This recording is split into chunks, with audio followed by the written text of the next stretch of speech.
I will bring you my own version of sage stories up on this beautiful mountain.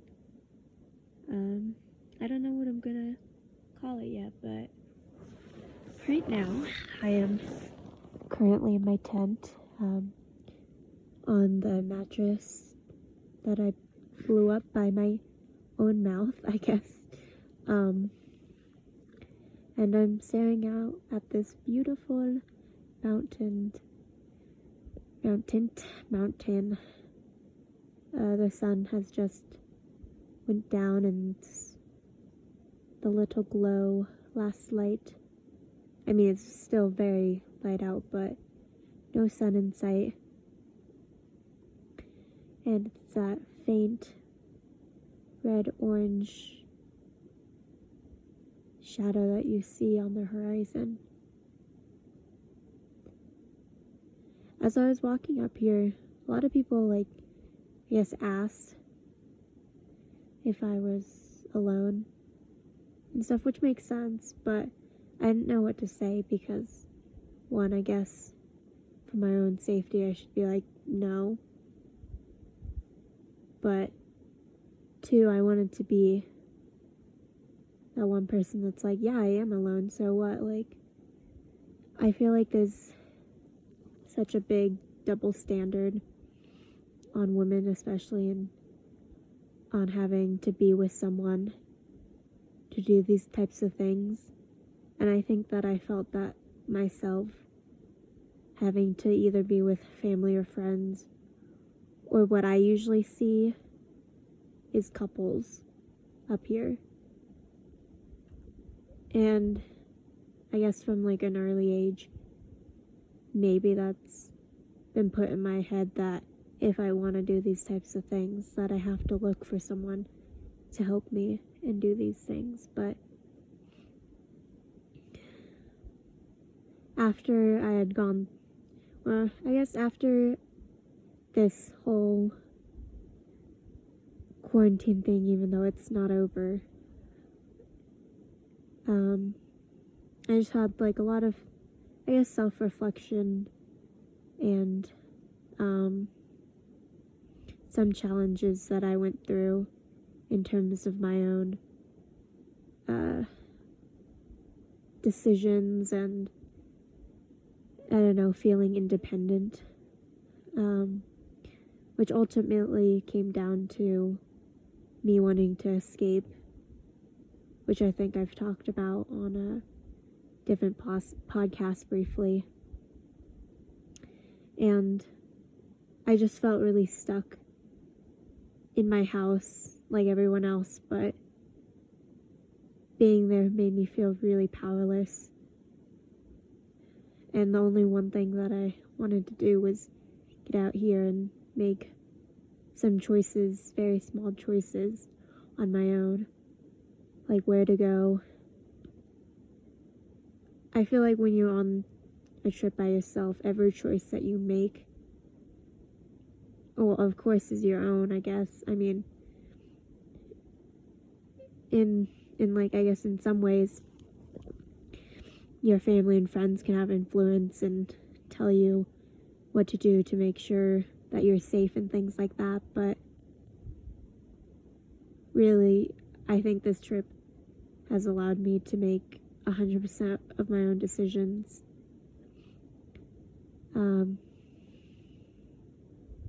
Today I went left instead of right on Trail 10, which led me to these green lakes, and while it was very beautiful, I wanted to see the place that I had planned to go, which was No Name Lake. I haven't made it yet, but I'm at the top. I'm gonna go tomorrow. I'm about a mile or mile and a half away. But I think if I was with someone, they would have convinced me to stay because it was very beautiful. But I was just, I guess, determined to go to the place that I wanted to go to originally. And there was a lot of decision, I guess, in obviously choosing not to stay. Yeah, I don't know, I'm just rambling. I got up here and I was tired, and maybe if I was with someone, they would have made me go all the way up. But I chose to,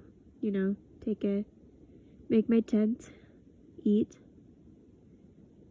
put on some warm clothes, chill out. Even on my way here, I was pretty, I guess, flustered or annoyed about people being involved that limited my abilities to choose. From some of the things, like I had to wait for my dad to set up a GPS thing, I guess, like an account, before I left, which delayed me by an hour. And then when I was driving, this is very much not in my control, was having to wait behind some cars who were going a lot slower than I was. And at one point, there was these cars who would be going a lot faster behind me, and so I would give them a right of way to pass me once we got to a 2-lane zone. But that didn't allow me to pass the car that I wanted to pass, because the 2-lane was not as long as it could have been. And at some points I was very annoyed that I didn't just stay.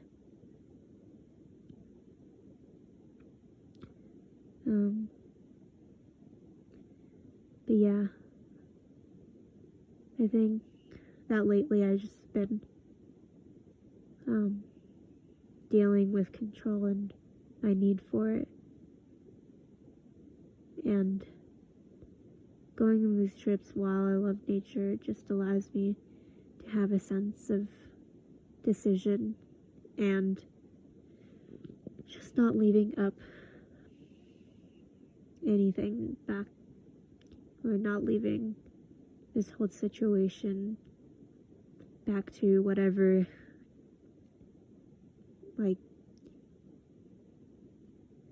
higher power is controlling the situation.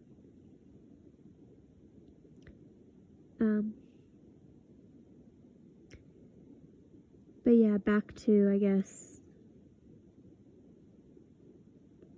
the hike up. It was really strange having to listen. I knew I would kind of expected that kind of stuff is going to happen when you're alone and people are going to ask you, I guess. But I think that there was not one person that passed me that didn't ask.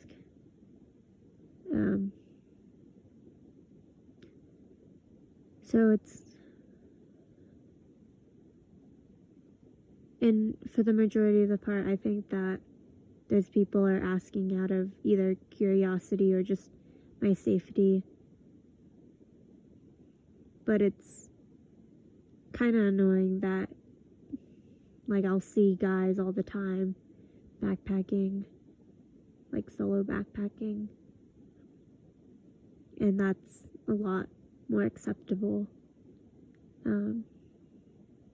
even though I feel like I'm still very much as skilled. And I can understand where this comes from, being a girl, just being smaller and having, I guess, less power against people who want to use me. I guess I understand that, but at the same time I wish that it wasn't true, because I think that it has limited me in the past, and definitely feels like it could have the potential to limit me in the future. And I'm not saying that I can just break free from that, because no matter what, I think that I have to be careful of where I'm going and what I'm telling people. But yeah, those are just my thoughts for up here. This is just going to be a short little ramble because, well, I'm filming this on my phone and my camera, I guess, and I don't want it to take up so much data. Okay, well, let me know if you enjoyed this kind of chat with me. I was trying to think of a name, like Sage Has Sage Stories. I was kind of thinking something, well, I think it has to start with a J, but it doesn't need to, obviously, but maybe Jeannie's just in. I don't really know if that suits the topic, because it's not like news or anything, it's just my thoughts. It could be boring, it could be thought-provoking, it could be, I guess a little bit of a snip inside my brain and my thoughts up on the hike, but yeah. Y'all should get out, get some fresh air, and I don't know. I don't know how to end it. Okay, well, see you on the next podcast, I guess.